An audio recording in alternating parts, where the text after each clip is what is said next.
Opportunity हम सबके जीवन में आती है, अगर हम उसको नहीं कैश करते तो हमारे हाथ से वो चली जाती है और पीछे छोड़ जाती है एक उदासी, एक रिग्रेट, एक गिल्ट और ढेर सारी कंप्लेंट्स अपनी किस्मत से, अपने ईश्वर से। इसीलिए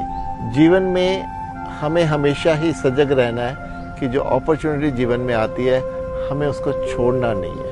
अगर हम अपने कंफर्ट जोन में रहते हैं, आलस्य में रहते हैं या सुख सुविधाओं में रहते हैं तो अक्सर हम अपनी अपॉर्चुनिटीज़ को छोड़ते चले जाते हैं और जीवन में हम पीछे होते चले जाते हैं और फिर यही हमारी कुंठा का कारण बनता है, यही हमारे डिप्रेशन तक का कारण बन जाता है। इसीलिए खासकर युवाओं में एक जोश चाहिए, एक हिम्मत होनी चाहिए, एक हमेशा ही तैयार होना चाहिए कि जीवन में किसी भी कोई ऐसी अपॉर्चुनिटी आती है तो उसको लपक कर हासिल कर लेना चाहिए, उस पर काम करना चाहिए और आगे बढ़ना चाहिए। अब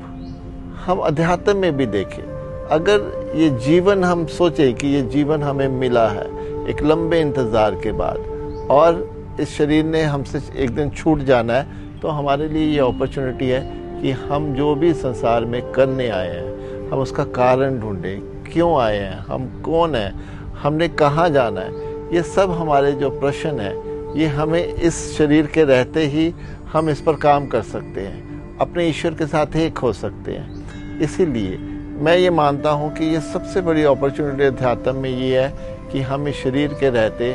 अपने स्वयं को जान लें, उस ईश्वर को जान लें। अगर हम इस अपॉर्चुनिटी को, चाहे वो संसार है या अध्यात्म है, हम इसको जीवन में पकड़ के चलते हैं, एक अपनी सक्सेस को हासिल करते चले जाते हैं, संसार में भी और अध्यात्म में भी अपनी शांति, आनंद को, अपनी भक्ति को हम अपनाते चले जाते हैं। इसीलिए मेरा यही संदेश है कि जो भी अपॉर्चुनिटीज़ जीवन में आती जाती हैं, आ रही हैं, तो उसको पकड़ते चले जाएं, उससे बिल्कुल भी